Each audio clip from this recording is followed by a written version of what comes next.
day, I'm Dr. T and welcome to my office. So today I would like to talk about extracting chemical potential energy from your chemicals. So in general, there's basically two ways of doing this. If you have a reaction, now of course this is going to have to be an exothermic reaction. It's going to have to be one that gives off energy. If it's not an exothermic reaction, and definitely if it's an endothermic reaction, you're not going to be able to extract chemical energy from this. Although an endothermic reaction, you could jerry-rig that up with a Stirling engine, and that could be weird. So I'm not saying it's not possible, it's just very unlikely to be doable. Okay, so for your run-of-the-mill exothermic reaction, what's going to end up taking place is that you'll have your reactants, they'll be bouncing around, and then you'll impart enough energy for those reactants so that they're able to start breaking bonds. And they might do so all at once, but typically it's more like a bond or two at a time. So it's not usually one gigantic thing in one step. It's usually kind of a couple different steps, although you can think about it as one big step. So you're going to break their bonds, and that's going to take energy. So it always takes energy to break bonds, contrary to what some textbooks might say in other disciplines. Now, you've broken those bonds. Typically now you're going to reform bonds. And when you reform the bonds, you could reform the original bonds, in which case nothing has effectively happened. The net result is nothing. But you could form bonds that are more stable. And when you do so, then as you form bonds, there's heat coming off. If they're the same bond, it's the same amount of heat that came off that's going in. But if it's a more stable bond, then you're going to get more heat out. And what this heat is going to look like is that now your molecules are going to be vibrating, spinning, traveling, moving faster.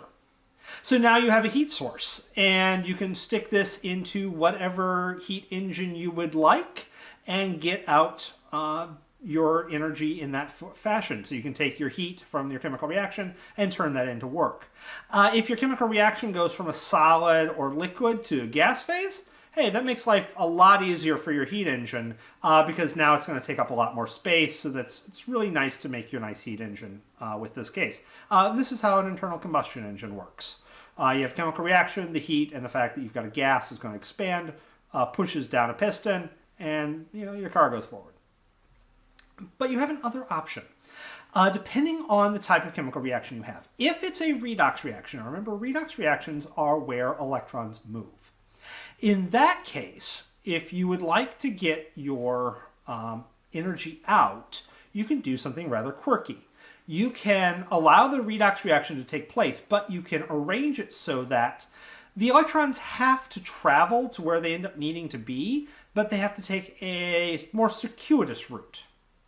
And by doing this, as the electrons travel through their more circuitous route, you can extract the energy from them because you now have an electric current, and thus you can use your electric current to do work. Now, one of the most straightforward ways to look at this, arranging an electric current from a redox reaction, is to look at a battery. Actually, I should say an electric cell. A battery is two or more cells in series. So that actually does mean your AAA batteries aren't actually batteries, they're cells. Go figure. But yeah, so in a battery, you have two electrodes. On one electrode, you're doing reduction. And this is half the word redox. And in reduction, what's taking place is that an electron is coming in, is being accepted by a chemical. The other side, the other electrode, is undergoing oxidation. And in oxidation, you have a chemical that is giving off an electron.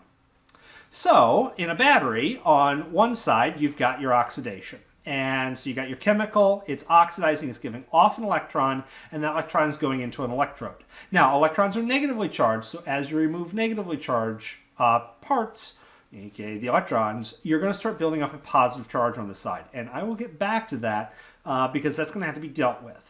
So now your electron is into your electrode. It's going to go travel through your circuit. You're going to do whatever kind of electric stuff you want. This, by the way, is going to be DC since it's going to go from the one electrode to the other. It doesn't go back and forth. And now it's going through your circuit and it goes into the other electrode. From there, it's going to be accepted by your chemical that's undergoing reduction. As it's doing so, it's going to start building up a negative charge on that electrode. So we've got one side that's positive, one side that's negative. After even a few electrons, this is going to have enough of a charge difference to stop the flow of electric current. So we've got to be able to balance out these charges. So between these two electrodes, there's always a medium that allows cations and anions to move back and forth to cancel out the charge. This could be a salt bridge, an electrolyte, or they could both just be in the same beaker because electrons flow a lot better through wires than it does through electrolyte solutions. But in either way, you've got to have some kind of electrolyte thing between the two electrodes in order to balance out your charges. And yay, you have a battery.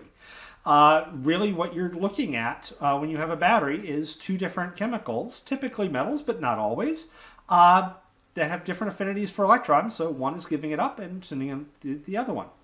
If you have a rechargeable battery, then you are using electric power from the wall, which probably came from either a windmill or a fossil fuel plant, in order to force the electrons to go in the opposite direction. You're using energy and you're taking what is an exothermic reaction and you're running it backwards, in which case it's an endothermic reaction. And thus you have your rechargeable batteries.